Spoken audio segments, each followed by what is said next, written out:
सहनाववतु सहनौ भुनक्तु सह वीर्यं करवावहै तेजस्विनावधीतमस्तु मा विद्विषावहै। ॐ शान्ति शान्ति शान्तिः। गुरुर्ब्रह्मा गुरुर्विष्णुः गुरुर्देवो महेश्वरः गुरुरेव परं ब्रह्म तस्मै श्री गुरवे नमः। तस्मै श्री गुरवे नमः।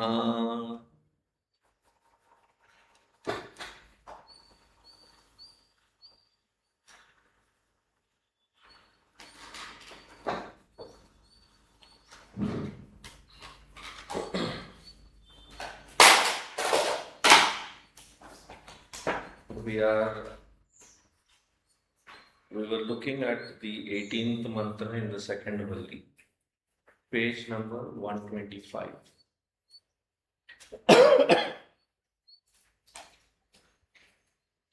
And this mantra is very similar to the one that which we see in the second chapter of Bhagavad Gita.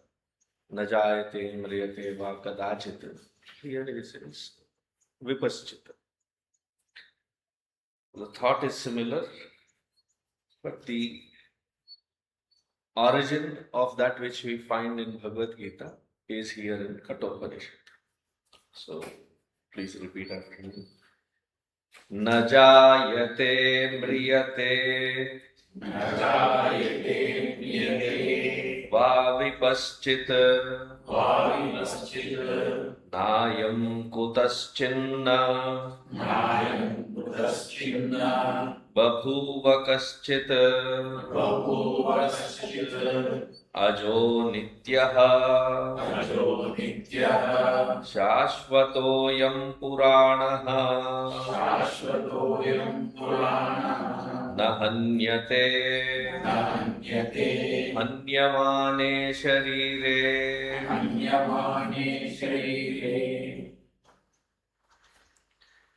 न जायते न म्रियते विपश्चित. न जायते, that which is never born. That which is never born has no possibility of death. That which is never born has no possibility. Therefore, na mriyate. And since that is never a born entity, there is nothing born out of it. The very second sentence, a very beautiful, powerful statement. Na ayam kutaschit na babhuva kaschit. It itself is unborn, therefore, from that which is unborn, there can never be anything that is springing out from. Nothing can be born out of that which has never been born.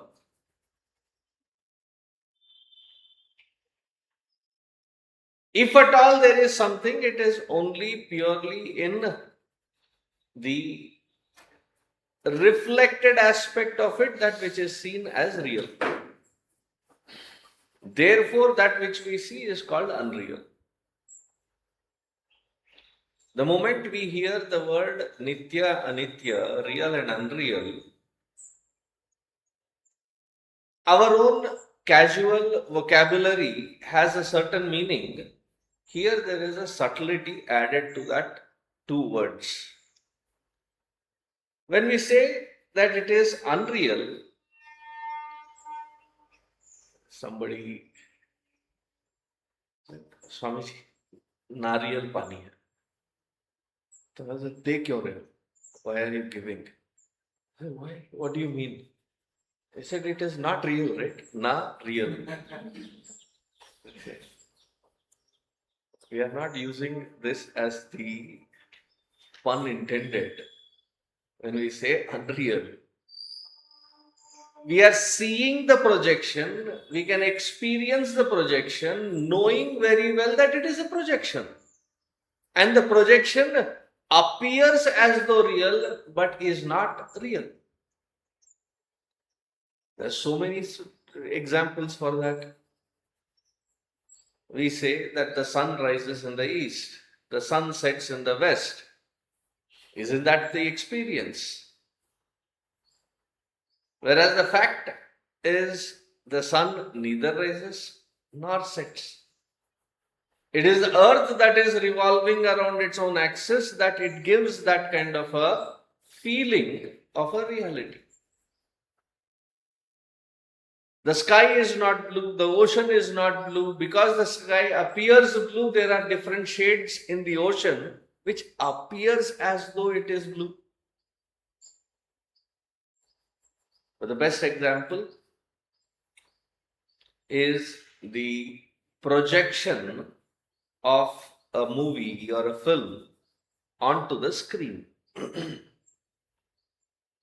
When the movie is projected onto the screen, people, knowing that it is a very sentimental movie, go prepared with handkerchiefs.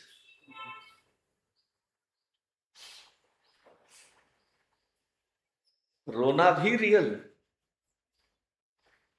When you go there mentally prepared, knowing that that projected reality will stir up some emotions, and those emotions are temporary. There are those that have high adrenaline in them. They want to watch scary movies, constant violence, action thriller movies. Sitting on the edge, want to feel the thrill, knowing very well that that which is being seen is only seen and not a reality. Otherwise, if there is on the screen, there is a building, and in that building there is a mother and a child trapped, you don't rush in with a bucket full of water or that extinguisher to put that fire off, knowing very well that is just a reality. But that reality is a projected reality. You experience it from the standpoint knowing that it is not real. Therefore, even in Adi Shankaracharyaji's Dakshinamurti Stotram, beginning he starts, Vishwam Darpana Drishyamana Nagari Tulyam Nijantargatam Pashyannatmani Mayaya Bahirivot Bhutam Yatha Nidraya. That which is perceived in the mirror, it has the depth, it has the movement. Everything appears as though, as if, Iva. Adi Shankaracharya ji puts all of this bhava in just one simple little two-lettered word, Iva Shabdataha. Iva meaning as though, as if. It is real, but it is nowhere close to that real.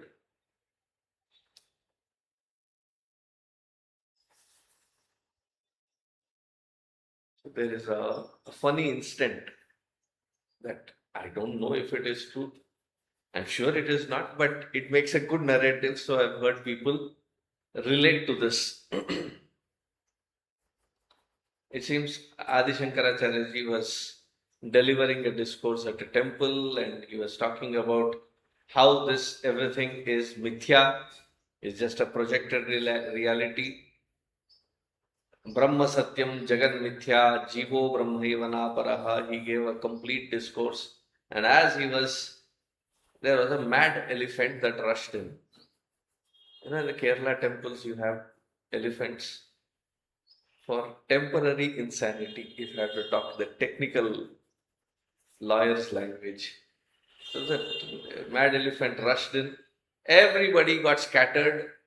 There was one fellow who was trying to escape this by climbing a tree, and luckily there was already somebody that pulled that fellow up. And having settled, then he sees it was none other than Shankaracharya himself on the tree. So while that chaos is settling in, this fellow then suddenly understands, were you not the same fellow who was telling us right there that all of this is mithya, all of this is illusion? Then why did you run? There are two versions. He bhrataha, oh dear brother, or he bhrantaha, oh dear deluded one. Mama palayanam api mithya. Even me, you observing that I ran away is also an illusion. So that which is never born, from that there is never something which is possible. There is no possibility for anything else to be born from it.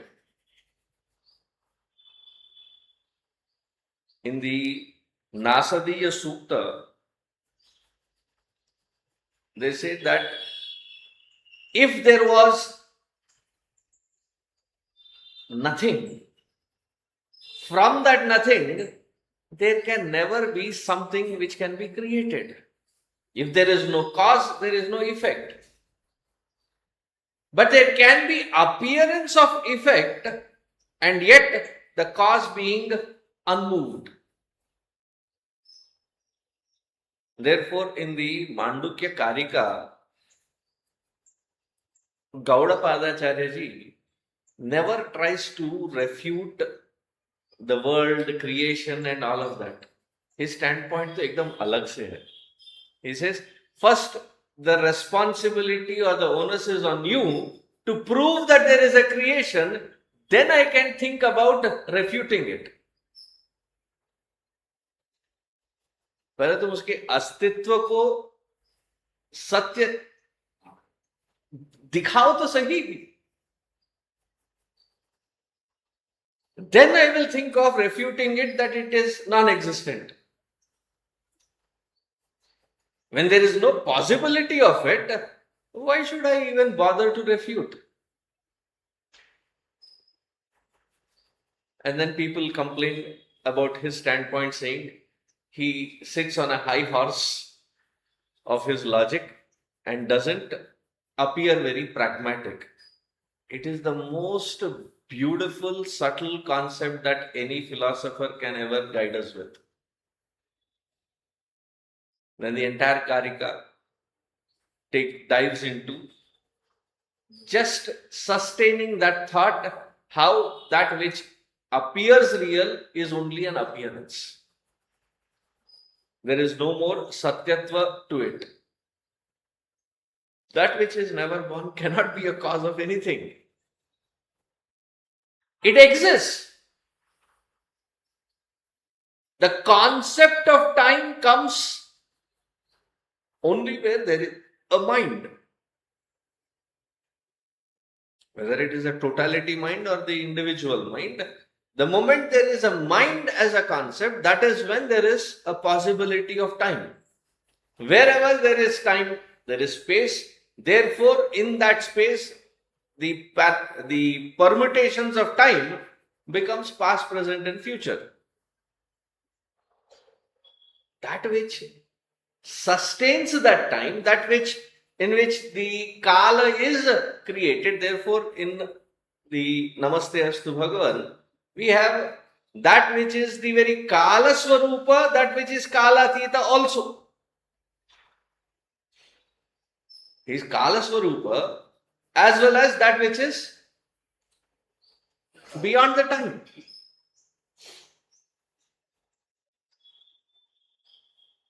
न जायते म्रियते वा विपश्चित न अयम कुतश्चिन न बभूव कश्चित. So this self is neither born nor dies. Therefore, it is easier for us to understand, once these two lines of the mantra are understood correctly, that the self is Ajaha, Nityaha, Shashvataha, Puranaha.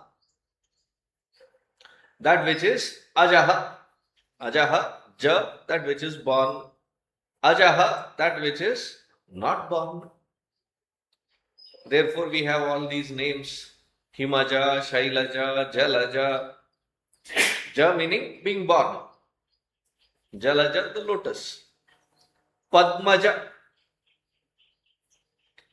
Lotus itself is born in the waters. That who is born in the lotus. Lakshmi Devi. Shailaja, Parvati Devi. Himaja, again Parvati Devi. Ja meaning being born in that environment. Aja. Aja means that which is never born. There is another meaning of Aja, means a goat. So with reference to context, it is certainly not the goat and his life story being said here. So therefore that meaning need not be taken into consideration. Aja, that which is unborn. Why? It is Nityaha. It is eternal. That which is eternal doesn't need to be born. The very concept of anything being born, that which is there before, that doesn't require to be born.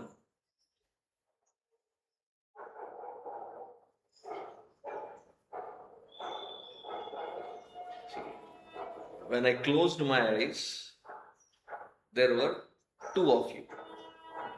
When I opened my eyes, there were all of you.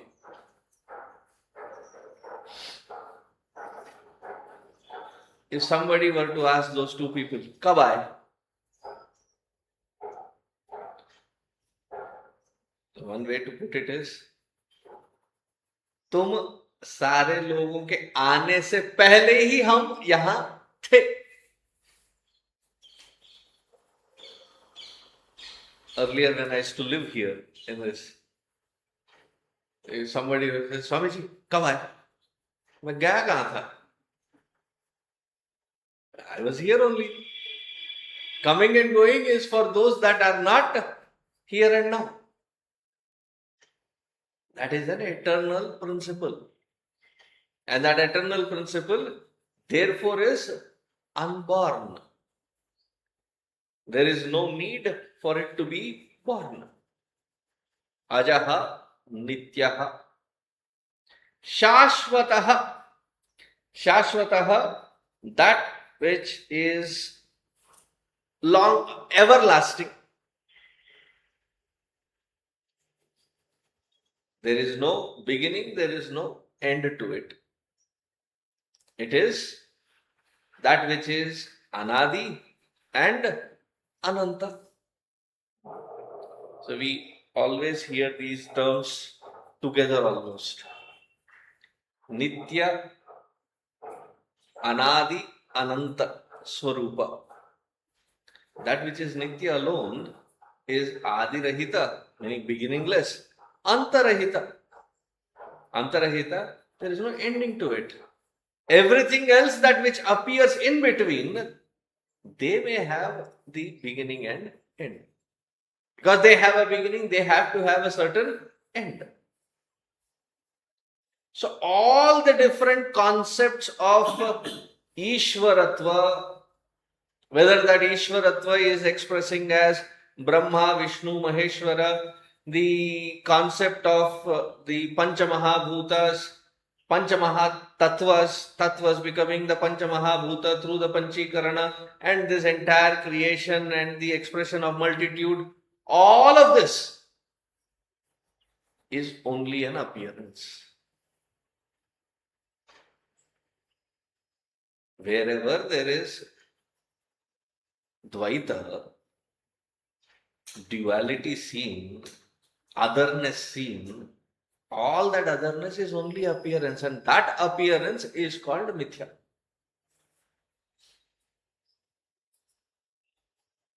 Once I was in a tricky situation trying to explain this concept of mithya to young children. So I had to envision a technique to communicate this subtle topic. So I said, do you see horns on my head? And they said, this is a good opportunity. Swami ji ने ऐसा open question पूछा है, we have to smack it back. And everybody unanimously, they didn't even have to coordinate with each other. Everybody unanimously, yes, we see the horns. I said, yes, that is called mithya. That became easy for me to explain. वो मुझे फंसाना चाहते थे. That which exists not but appears, that is called mithya. That which never existed but appears. All this, that which we see, experience, is only an appearance. If we take that logic for a few moments to meditate upon. That which is just an appearance, that which does not have its own reality of astitva, we have given so much of value to that and then compare, compete and confuse.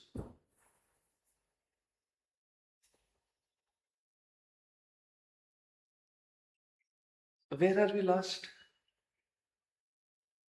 Even for a moment, if this thought is taken into consideration, so much of unburdening that happens, because I'm trying to carry a dead weight of that which is not existing.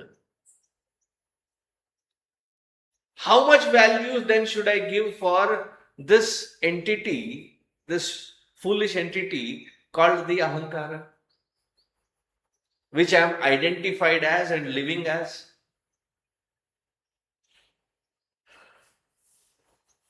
Is there a validity to it?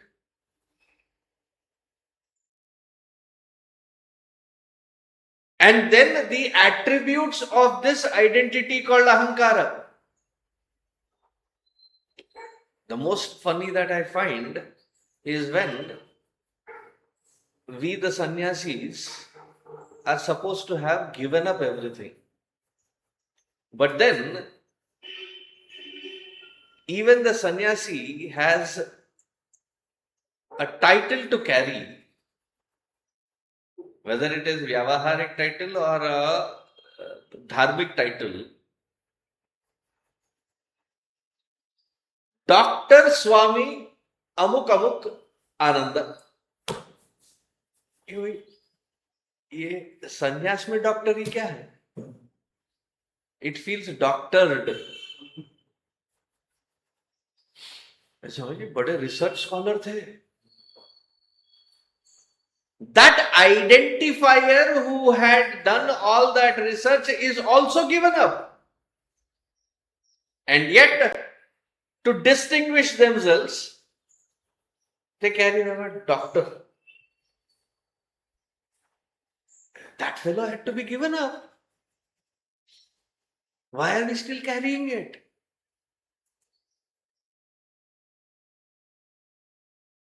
I go into the Rishikesh, Haridwar, Uttarkashi, and these regions, they'll have like, Shri Shri Shri 1008, 1008, Pappu Swami Amuk Amuk Ananda. Pappu मतलब परम पूज्य.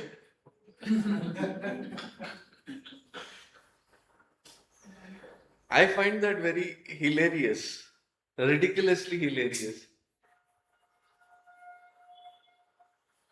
That which is trying to give up all the identifying factors that has the audacity to carry all these titles of that entity which never exists.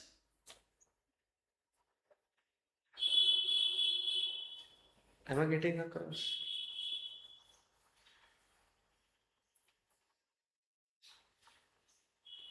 Yenas tyajasi tatyaja. In Mahabharata, Yudhishthira says, what is the giving up? That agency with which you are giving up, that agency has to be given up. I am giving up, that very identifier with the giving up also has to be given up. To make this as a profound experience for the sannyasi, they say on that day of sannyasa, you do your own pinda tarpana, shraddha karma. Symbolically suggesting to that ego that you are dead to the world. The world and the worldliness is dead to you. अब ये title का अहंकार किसको है?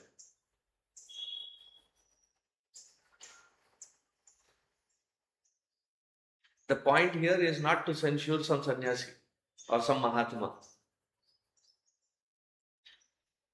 If that confusion persists even in the field of renunciation, what to talk of where there is no renunciation? Because the thought is so beautifully clear that there is no beginning, there is no end, there is no birth, there is no death. In between, what is just an appearance. How much of validity have we given to that appearance? And then to sustain that validity, we seek others' validation.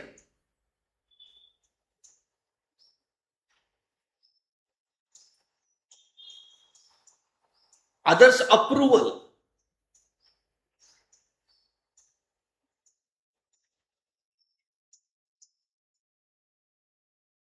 Therefore, every time there is a new venue or a new place, I don't know, I find it a very funny to say the least. When they introduce कि इतने साल, इतने ये वो, किसका introduction कर रहे हो? अहंकार का ही तो इंट्रोडक्शन कर रहे हो.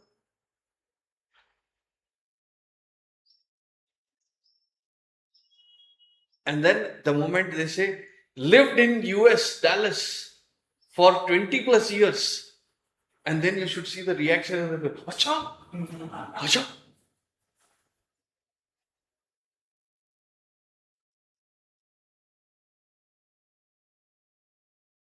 It's humorous. No, Swamiji, you have to understand that is Vyavahara.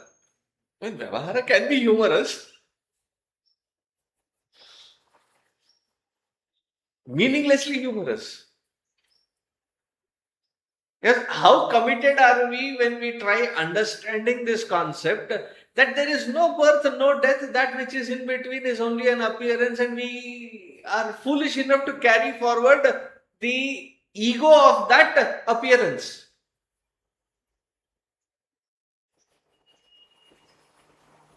How much can we carry that? If nothing else, हम उम्र में बड़े हैं तो क्या क्या क्या खाक उकाड़ लिया.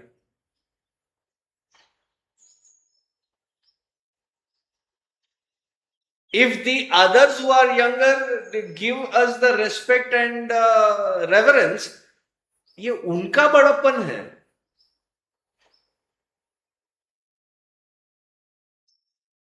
And the moment I expect anything, I have lost that badapan.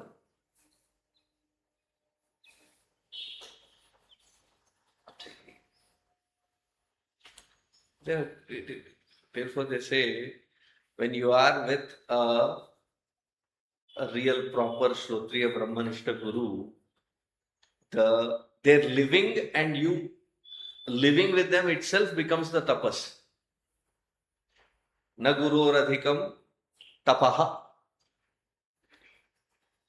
I was once with a Swamiji who happened to be with the Akhandananda ashram. बहुत प्यार से रहते थे. One day when we 6-7 of us reached, he was going out for Bhiksha. It was with a short notice, but he had to go. He had actually given us the time. As soon as he saw, हाँ जानता हूँ मुझे बाहर जाना है अभी, तुम लोग भी चलो. The whole troop filled with sadhu sannyasis. वो टाइम के बड़े पक्के थे. Whatever time was given, he had gone. There was some engagement of the devotee's daughter, and when we reached IST, Indian stretchable time, so he reached on time, we all reached on time. Everybody was busy, so there was nobody there to receive. Message kiya tha, but you can imagine that. So there was the hall, the living room, and there were sofas and other things. ये महात्मा जी जाके नीचे बैठ गए. And we also sat around him, waiting for the host. And while waiting for the host, so I looked, Swamiji, आप तो ऊपर बैठ जाइए. He said, क्यों? जहां बैठा हूं वहां से ना मुझे कोई उतार सकता है या हटा सकता है.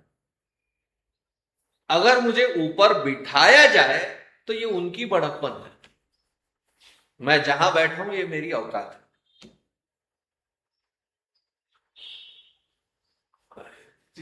Such profoundness in that very act. No qualms.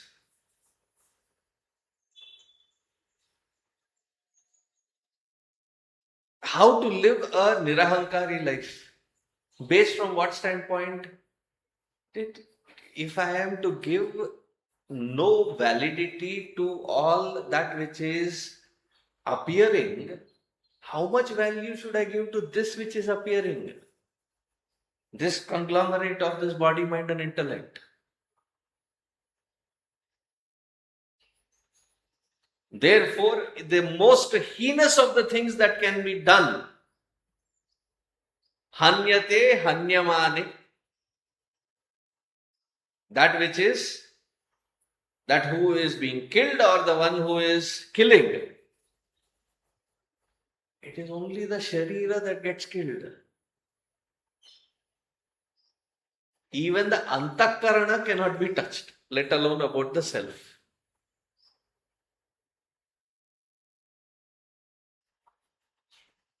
So therefore, I had mentioned it in the last time we sat, that this mantra is being given by Yamadharmaraja to Nachiketa.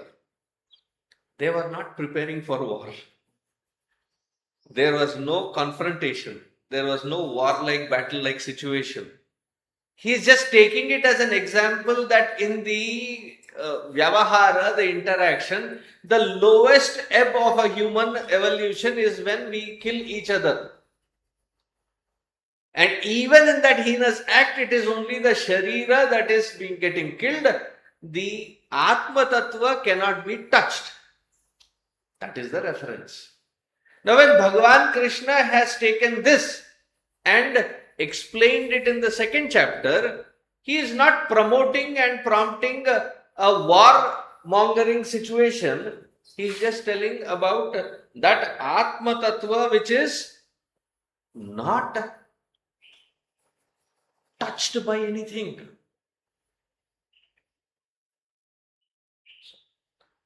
The Atma Tattva cannot be touched.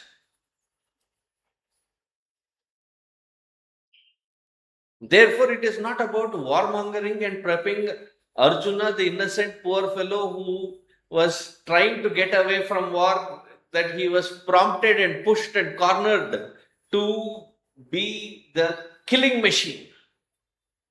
This is often the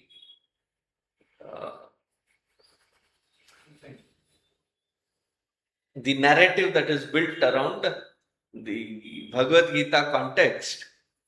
Therefore, it is the most wild text to read.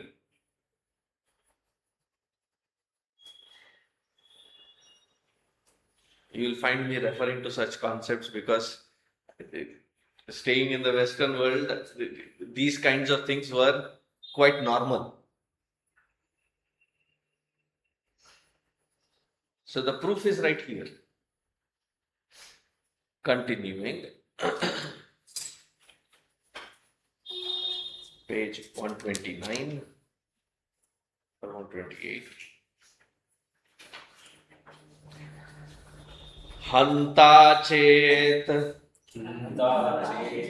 manyate hantum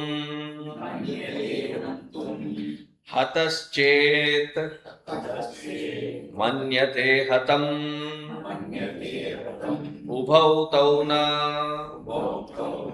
vijanitaha nayam hanti na hanyate. Nayam hanti hanyamane sharire. This shloka also finds a reference in the second chapter of Bhagavad Gita. Ubhau tauna vijanitaha nayam hanti na hanyate. I think it must be somewhere around 18-19 shloka in Bhagavad Gita.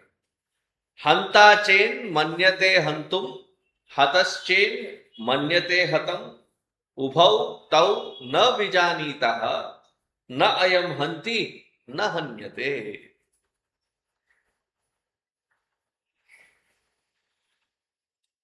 When there is somebody killing, somebody getting killed, what is attacking and what is being attacked is only at the sharira. That which is the enlivening principle cannot be touched, cannot be destroyed. It is the indestructible.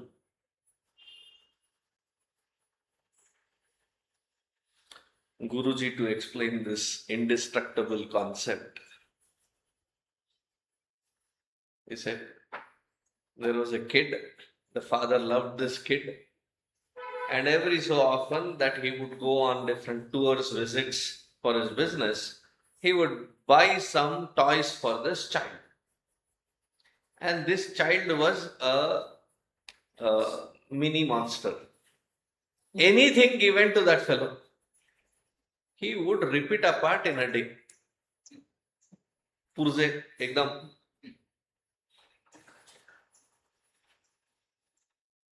So the father would always what is this? It is all this. And the nani that was there, she was like, if somebody else would do it, it's a rakshasa. But with her own grandson, she would say, ye to scientist banega. Why? He wants to see all the parts of it. So father, disappointed, he goes to the shop and says, give me something which is, unbreakable. So there was a toy and that was given. The father comes back, gives that to the child, and in the evening he comes. He sees the child playing with that toy. The toy has survived. But the nani says, what are you being joyous about that toy being surviving his hands? Because it is now indestructible, he has destroyed the other things.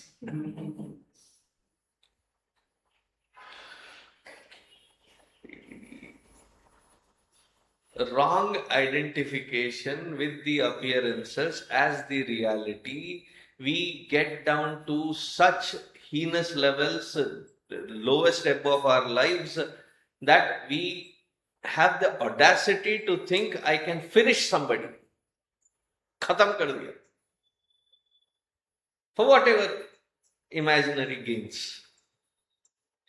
Neither the one that is getting killed nor the one that is killing understand this subtle, beautiful concept that it is indestructible. Ubhau tau na vijanitaha. Both are clueless about it.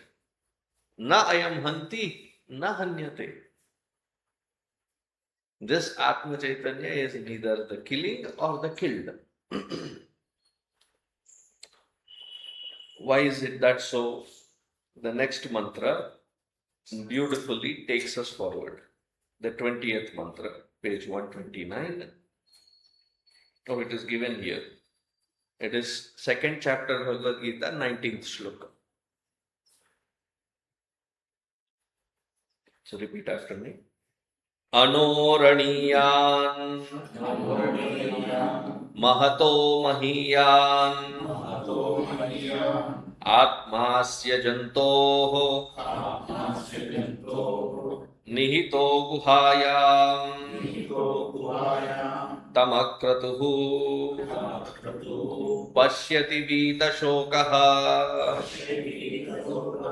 Dhatu Prasadat Mahimanamatmanaha.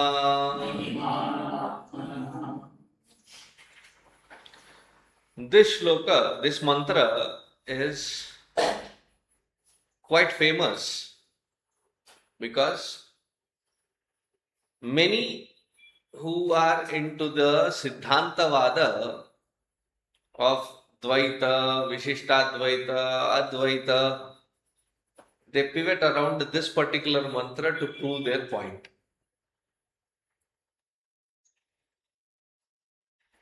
Right? The interpretation of the word meaning of dhatu. Dhatu prasadat, Ishwarasya prasadat. Dhatu, dhatuhu can also have the root word dhatra. In Ganesha Atharva Sirsha, we have Data, Tvam Datasi, Tvam Dhatasi. You are the giver, you are the sustainer. Dhatra, the one who is sustaining. Even in Purusha Suktam, we have Dhata Purastad Yamuda Jahara Shakra Pravidvan Pradishaschatasraha. There also it is Dhatra. Dhatuhu, of the Dhata, of the prasada of this, of the blessings of this Dhata. That is the logic of Dvaita and Vishishtadvaita. Whereas the Advaita Siddhanta, they take the meaning of Dhatu as the elements. That which is made up of the elements, which is the Mana, Buddhi, Chitta, Ahankara, the Antakarana, which prompts us to act, which does the act, the actions performed with the identity. Therefore, that which is created by the elements, dhatu.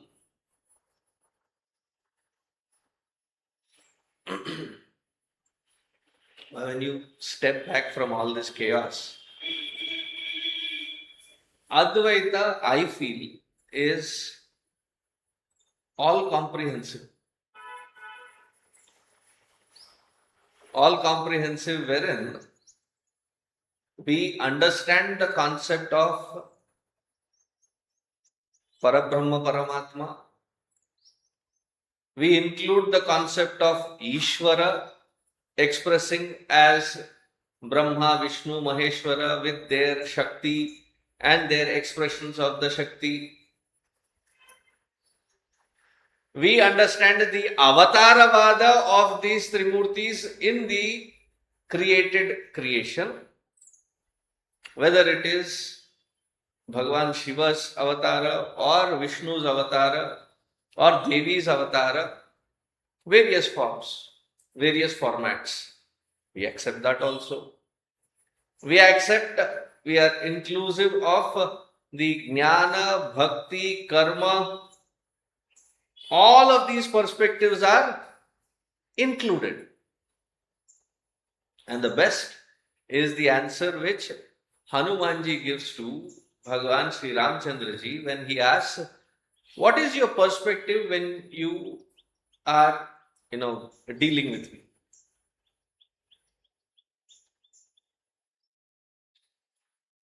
He says, that shloka is very powerful one. He says, when I look at you from the standpoint of this deha drishtya tu dasoham, I look at myself as your dasa. Jiva drishtya tvad amshakah, I am a part of you, you are the total, you are the whole, I am an aspect of you. Amshakah. But when I look at you from the standpoint of the Atma Chaitanya, Tavaivaham Nishchita Matihi. You and I are inseparable, we are the same. So it is all inclusive. Because when a sadhaka begins, has to begin in the Dvaita world. Evolves to understand that I am the Amsha of that totality. And then finally merges into the non-dual aspect. So we view it as a step-by-step process of evolution of the sadhaka to reach there. Therefore, there is no contradiction. The contradiction happens when one of the steps is taken as the ultimate. This is it. And then gets stuck.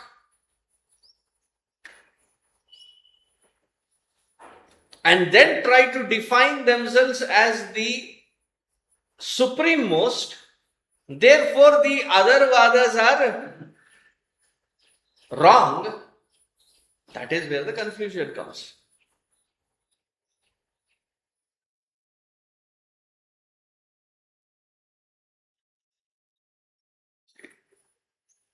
One has to raise above this chaos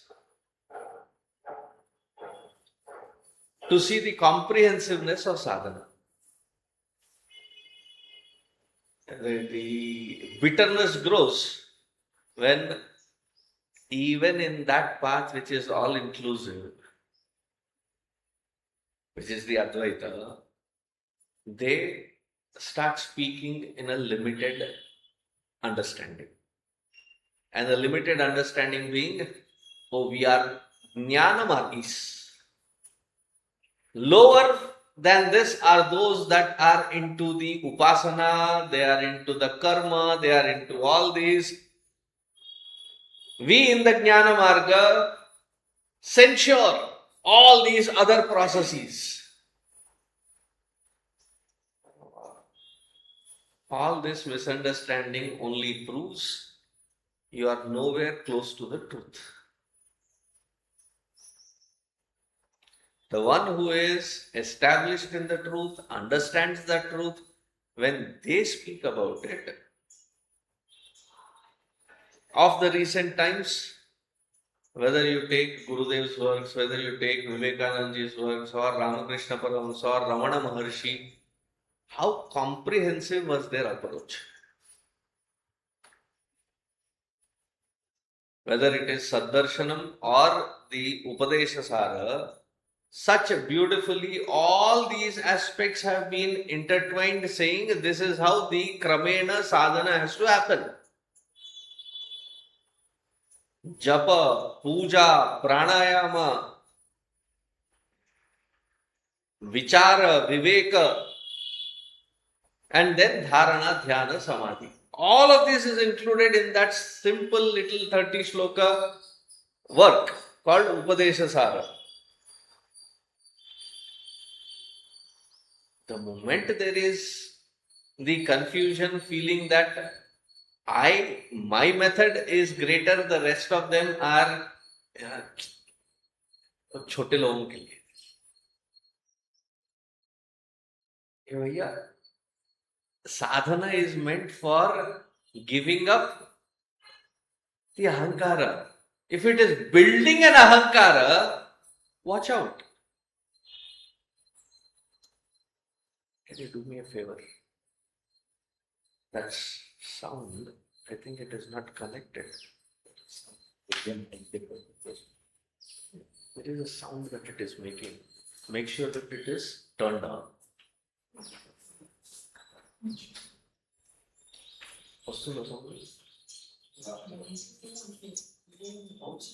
There's one sound outside.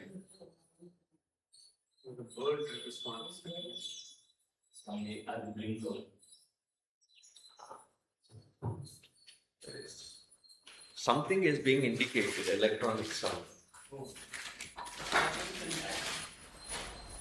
we haven't felt Anyway,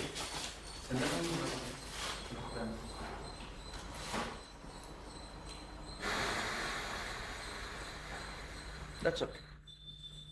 You can hear me, right? See, that sound went away. Otherwise, it was like.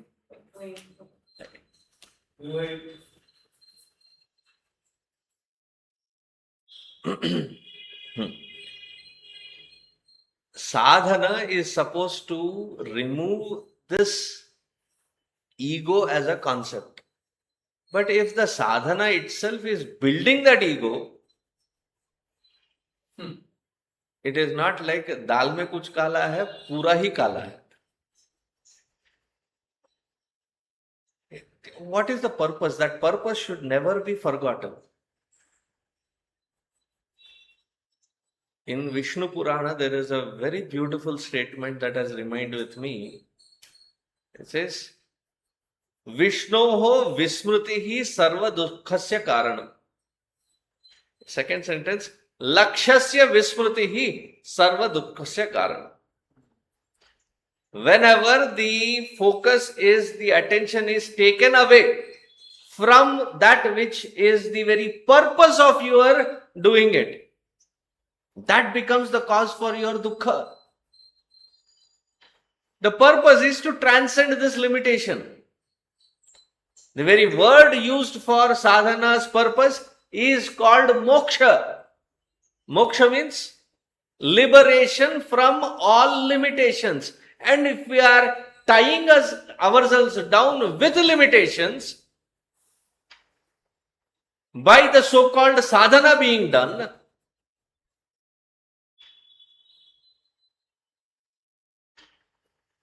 मुक्त नहीं बद्ध हो रहे हैं. And therefore this path is क्षुरस्य धारा Nishita दुरत्यया durgam patastat kavayo vadanti Mandukya Upanishad. That this path is like walking on razor's edge. When you walk on razor's edge, you cannot be flippantly walking. It has to be a precise step in the right direction without losing focus of that where I have to reach. It cannot be repeated again and again and again. Cautiously one has to walk without slipping.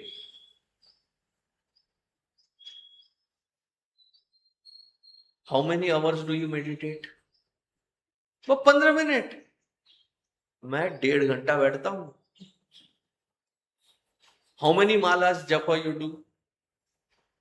I mean, I have seen these variations, therefore I am narrating it. Whenever I go to Haridwar, I always make it a point to remind myself that I am a sadhu. Rest of the places, it is not that easy. So the sadhus have to go for bhiksha, the real definition of bhiksha. Chinmay Mission has changed the definition of bhiksha. The first time I met Gurudev and some senior chicks, they said, tomorrow we have bhiksha, chick bhiksha. My imagination was that Gurudev will be walking with a bhiksha patra. We all will be following him with bhiksha patra. Pata nahi yaar, khana mile ya na mile. So I went to a good restaurant, ekdam thus ke khaya. And then I came to the bhiksha only to see the table is full with food.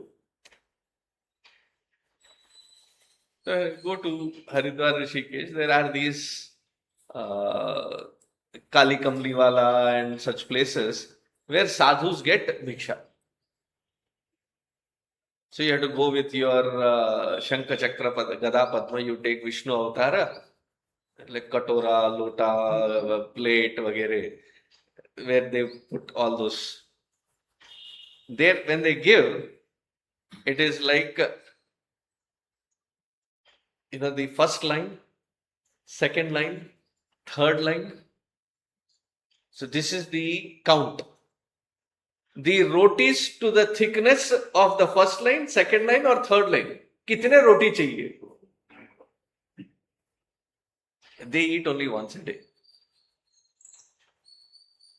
So whenever I go, it is like the others look down upon me. ये क्या ले रहे हो? 2 रोटी? हम तो minimum 2 line लेते हैं. So sitting there, there is all sadhus. कोई दंडी है, कोई त्रिदंडी है, कोई अवधूत है, all kinds of sadhus, अघोरी है. So sitting there between 2 sadhus, so they are having a conversation. कितने माला?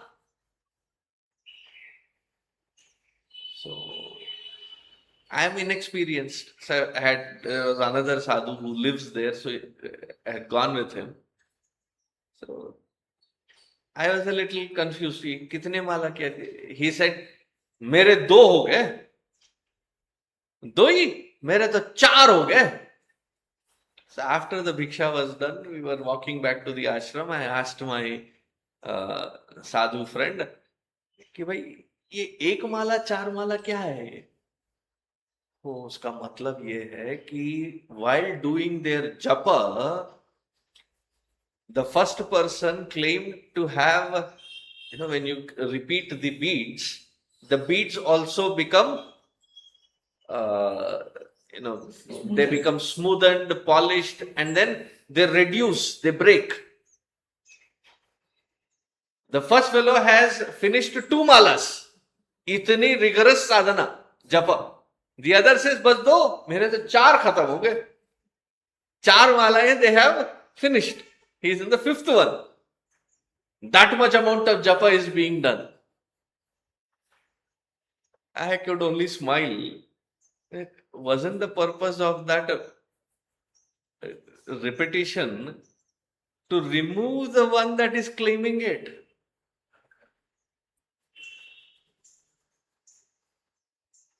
When somebody is over boastful, they say ding hakara. When the jiva itself, the ahankara itself is to be eliminated, the claims of that.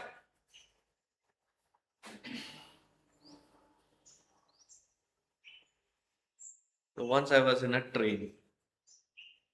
It so happened that, when going towards Kerala in December, January season, you will see all black Ayyappa mala. Similarly, when you are going to Kumbh Mela or somewhere, it is but natural that you will end up seeing a lot of sadhus. But to have all those sadhus in the same 6-seater in the train, all 6 being sadhus. So one said, हमारे जो गुरु महाराज थे, हमारे जो महाराज जी थे, वो तो उनको मैंने कभी सोते हुए नहीं देखा. तो दूसरे ने कहा कि हमारे महात्मा जी तो खाते ही नहीं थे. Each one said, and now I was expected to say something. मैं चुप बैठा हुआ था, अपना काम कर रहा था. And then they all looked at me. बताओ. So I ended up saying, हमारे महात्मा जी गुरु महाराज तो टाइम पे खाते थे, टाइम पे सोते थे. And they were like not amused. We are all telling about the greatness because we get distracted by the projected greatness as well and think that that is the point to be made, that A sadhaka is somebody who can project that greatness. Greatness of who?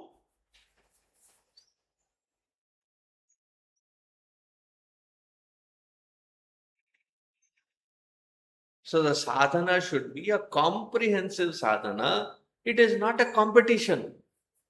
It is not something that which you are competing with anyone. That competitiveness, the competitor has to be diluted and dissolved.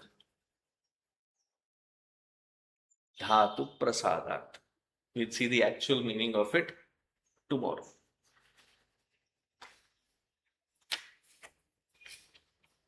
Om Sarve Bhavantu Sukhinah, Sarve Santu Niramayah, Sarve Bhadrani Pashyantu, Ma Kaschid Dukkha Bhag Bhavet, Asato Ma Sadgamaya, Tamaso Ma Jyotirgamaya, Mrityorma Amritangamaya. Om Purnamadah Purnamidam Purnat Purnamudachyate पूर्णस्य पूर्णमादाय पूर्णमेवावशिष्यते